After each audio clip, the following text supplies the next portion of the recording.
Hello, Augies Worldwide. I'm Dave Kassler, amateur radio call sign KE0OG, here with another episode of Ask Dave. Today we have a question from Devin, KM4ENW.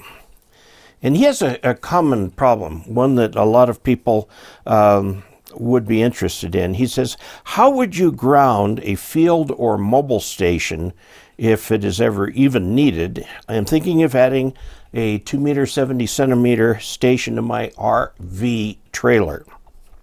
Do I need to worry about grounding my RV and antenna? If so, how would you ground such a station? If not, why do cars' mobile stations do not need to be grounded while more permanent stations do need it? Okay, let's draw a picture of what's going on here. We've got a camping trailer. Let's see, they're sort of weird shaped like this, aren't they? Okay, and this thing's got window, a door, whatever. Okay, now, the thing has a metal body. The body is made of steel, and I'll show you the parts that are steel. The rest of it is usually pretty cheap wood. This part is steel, definitely.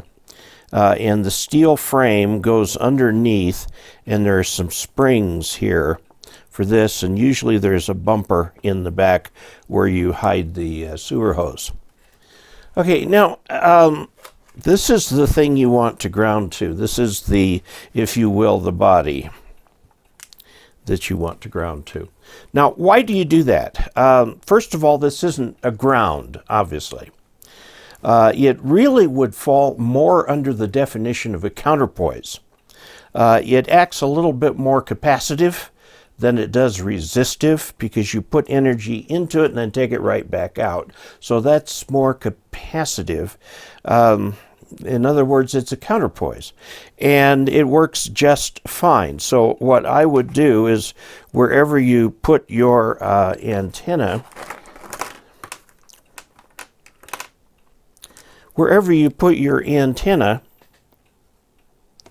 you know, make sure that you're going to have, whatever antenna you have on these frequencies is going to be a vertical. Now, vertical, there will be a mast, which is part of the antenna and is connected to the shield side of the coax. And what I would do is go ahead and run a wire down around and attach it here. You're going to have to scrape the paint away or do something like that to make sure that you actually get a contact. Now, this is made of steel. Steel, not stainless steel.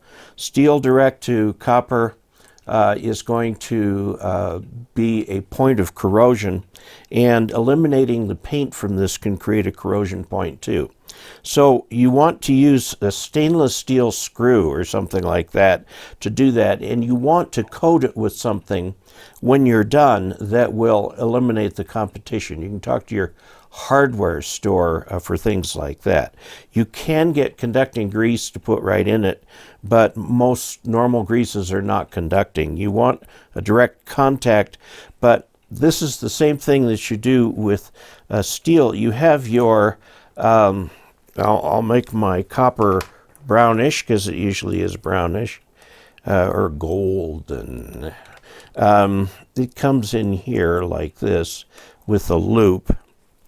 And then you have your steel your steel ground like this. Okay, so you're going to put a stainless steel nut. Okay, you're going to put a star washer here, star washer. Then this will come down through here, and you want to put another star washer here, and maybe just a plain washer for good luck. Come down through here, okay, and put a stainless steel nut on this down at the bottom.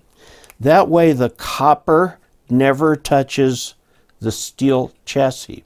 It only touches stainless steel, and the chassis only touches stainless steel. Now, your power supply, you've got batteries out here, okay, that almost all camping trailers and RVs and so on have batteries somewhere.